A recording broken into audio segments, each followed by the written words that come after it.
खुदा बाप और बेटे और उल कुदस के नाम से आमीन। मसीह में आप सब की सलामती हो। बहार कॉलोनी कोट लखपत लाहौर से मैं एंड्रू इसाक आपके हुजूर रोज़मर्रा की तलावतें लेकर हाजिर होता हूँ। तो मेरे अजीज़ों, आइए हम भरपूर ईमान के साथ आज की तलावतें सुनते हैं।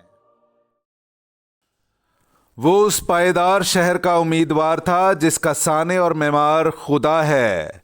हमारे लिए आज की पहली तलावत इब्रानियों के नाम खत उसका 11वां बाब पहली से दूसरी और फिर 8वीं से 19वीं आयत तक। अब ईमान उम्मीद की हुई चीज़ों की माहियत और अनदेखी चीज़ों का सबूत है, क्योंकि उसी के सबब से मुकद्दसीन के हक में गवाही दी गई। ईमान ही से इब्राहिम जब बुलाया गया, इतायत करके उस जगह चला गया जो मिरास में पाने को था, और अगरचे जानता ना था कि मैं कहाँ जाता हूँ, ताहम रवाना हो गया। ईमान ही से मुल्के मऊद में इस तरह जा बसा गोया अजनबी है, और इसहाक और याकूब समेत जो उसी वादे के हम मिरास थे खैमों में रहता था, क्योंकि वो उस पायदार शहर का उम्मीदवार था जिसका साने और मेमार खुदा है। ईमान ही से सारा ने भी नाउमीदी की उम्र में हामिला होने की कुव्वत पाई, इसलिए कि उसने वादा करने वाले को सच्चा जाना। बस एक ऐसे से जो मुर्दा सा था आसमान के सितारों की मानित कसीर और समुंदर के किनारे की रेत की मानित बेशुमार औलाद पैदा हुई। ये सब ईमान की हालत में मरे और वादों को हासिल ना किया, मगर दूर से उन्हें देखा और खुश हुए और इकरार किया कि हम ज़मीन पर अजनबी और परदेसी हैं। ऐसी बातें कहने वाले जाहिर करते हैं कि हम एक वतन की तलाश में हैं, और अगर वो उसे याद करते जिससे वो निकल आए थे तो उन्हें वापस जाने का भी मौका था, मगर वो फिल हकीकत उससे अफजल यानी आसमानी वतन के मुश्ताक थे।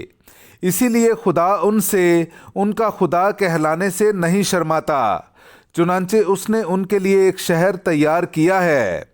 ईमान ही से इब्राहिम ने जब वो आजमाया गया तो इसहाक को नज़र गुजराना, और जिसने वादों को पाया था वो उस इकलौते को नज़र करने लगा जिसके हक में ये कहा गया था कि तेरी नस्ल इसहाक से कहलाएगी। पाक कलाम का पढ़ा और सुना जाना हम सब के लिए बाइस बरकत हो। खुदा का शुक्र हो। मुबारक हो खुदावंद खुदाए इसराइल, उसने अपनी उम्मत को मुखलसी बख्शी है। मेरे अज़ीज़ों, आइए हम खुदावंद अपने खुदा की हम्दो तारीफ़ करें। मैं आपके सामने पढ़ूंगा मुक़द्दस लूका की अंजील में से उसका पहला बाब 69वीं आयत से लेकर 75वीं आयत तक। और उसने अपने बंदे दाऊद के घराने में हमारे लिए करने नजात नस्ब किया, जैसा उसने अपने उन अंबियाए पाक के मुंह से कहा था जो कदीम से होते आए हैं, कि उसने हमें हमारे दुश्मनों से और हमारे सब कीनावरों के हाथ से निजात दी, और कि उसने हमारे बाप दादा पर रहम करके अपने पाक अहद को याद फरमाया, यानी उस कसम को जो उसने हमारे बाप इब्राहिम से खाई थी कि वो हमें ये इनायत फरमाएगा कि अपने दुश्मनों के हाथ से रिहाई पाकर हम बेखौफ उसकी खिदमत करें, उसके हुजूर अपने कुल अयाम पाकीज़गी और सदाकत के साथ। पाक कलाम का पढ़ा और सुना जाना हम सब के लिए बाइस बरकत हो। खुदा का शुक्र हो। नाराए हम्द।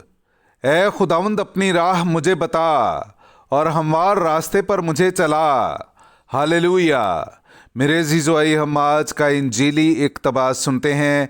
इंजील मुक़द्दस बामुताबिक मुक़द्दस मरकस उसका चौथा बाब 35वीं से 41वीं आयत तक। और उसी दिन जब शाम हुई, उसने उनसे कहा, आओ पार चलें। और वो हुजूम को रुखसत करके उसे जिस तरह के वो कश्ती पर था ले चले, और उसके साथ और भी कश्तियाँ थीं। और बड़ी आंधी चली और लहरें कश्ती पर यहाँ तक लगीं कि कश्ती पानी से भर चली थी, और वो पिछली तरफ गद्दी पर सो रहा था। तब उन्होंने उसे जगा कर कहा, ए उस्ताद, क्या तुझे फिक्र नहीं कि हम हलाक होने को हैं? और उसने उठकर हवा को झिड़का और झील से कहा, खामोश, साकित हो। तो हवा बंद हो गई और बड़ा अमन हो गया। और उसने उनसे कहा, क्यों डरते हो? अब तक ईमान नहीं रखते? वो नहायत डर गए और आपस में कहने लगे, ये कौन है कि हवा और झील भी इसकी इतायत करते हैं। पाक कलाम का पढ़ा और सुना जाना हम सब के लिए बाइस बरकत हो। खुदा का शुक्र हो।